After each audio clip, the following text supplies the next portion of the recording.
राजा गंभीर रूप से बीमार था और मर रहा था। उसने अपने अंतिम शब्द देने के लिए कई मंत्रियों को बुलाया।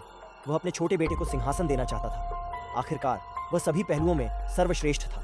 इस समय बड़े ने बात सुनी। दरवाजे के बाहर बहुत गुस्सा था, जबकि छोटा बेटा चौंक पर था।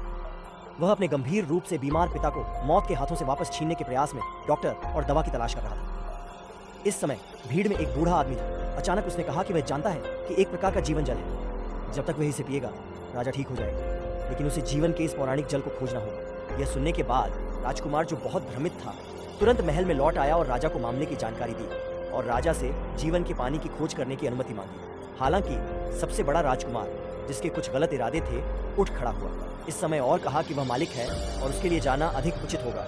अंत में राजा उसके अनुरोध पर सहमत हो गया, इसलिए वह चल पड़ा। कम से कम वह ज्यादा दूर नहीं गया जब उसने एक बौने को सोते हुए देखा सड़क के किनारे। बड़े राजकुमार ने अपना सामान निकाला।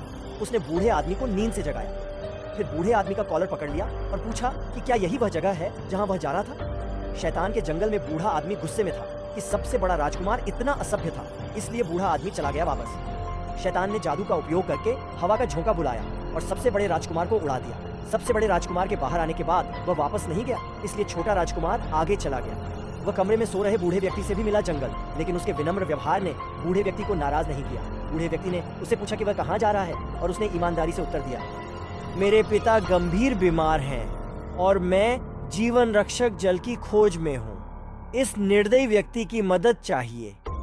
जंगल में बूढ़े आदमी ने देखा कि वह उसके कपटी भाइयों जैसा घमंडी नहीं था, इसलिए उसने जानवरों से पूछा, क्या किसी को जीवन का पानी का पता है? बिजली की चमक के साथ एक बादल पर सवार बौना ने राजकुमार को जादुई महल का स्थल दिखाया।